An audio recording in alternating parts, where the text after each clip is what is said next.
Hello everyone, Scott here. Welcome back to Hyperbole.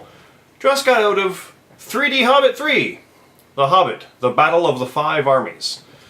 Now, this franchise is one that is long because there's no reason for a small book to be 3 movies.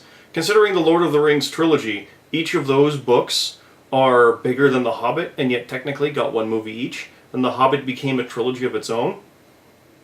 Didn't need to be. However, I am so glad for that because the Battle of the Five Armies is probably my favorite part of The Hobbit. And this movie just kind of started with small wrecking Lake Town, and then they had to go and fortify up the mountain, leading to the armies and the battle.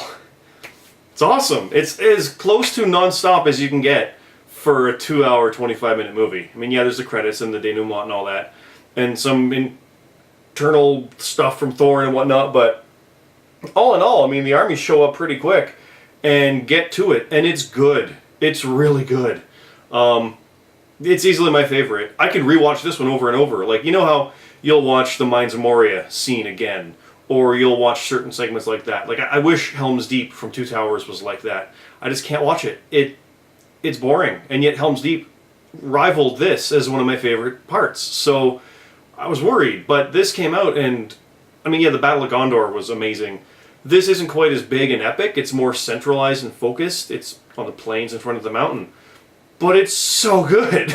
I loved it. I loved it. Everyone's great. The cast is great.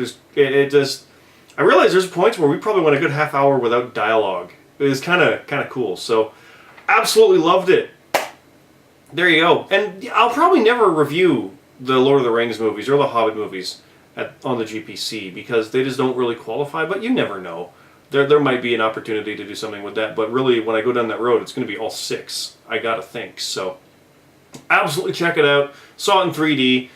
It's that immersive 3D where it just kind of draws you into the world more, and a movie like this benefits from it. So most action ones don't because they don't really use the 3D in that way, but when a lot of the stuff is created and made digitally, it's done with this in mind, so it works. Much like an animated movie, so absolutely go check it out. 100% recommendation. On my overall list of movies, I've only seen 20 in a theater from 2014, and this is a 2014 movie, so it counts in there, much like my box office stuff I mentioned. I think I put it 6th is where I was thinking. 7th. I liked it better than Fury and Big Hero 6, Jump Street, stuff like that. But it doesn't quite get up there into the Lego Movie range. So it's Lego Movie 6, so this one goes at a good solid 7. And then I look at X-Men Days of Future Past, and I'm like, I can't watch that one over and over. So over time, that would probably drop. But Winter Soldier is better, John Wick is better. So yeah, it's very, very close to a top 5, absolute top 10 for the year. So absolutely go check it out. Instant recommendation for me. And that's it. Thanks for watching. See you next time.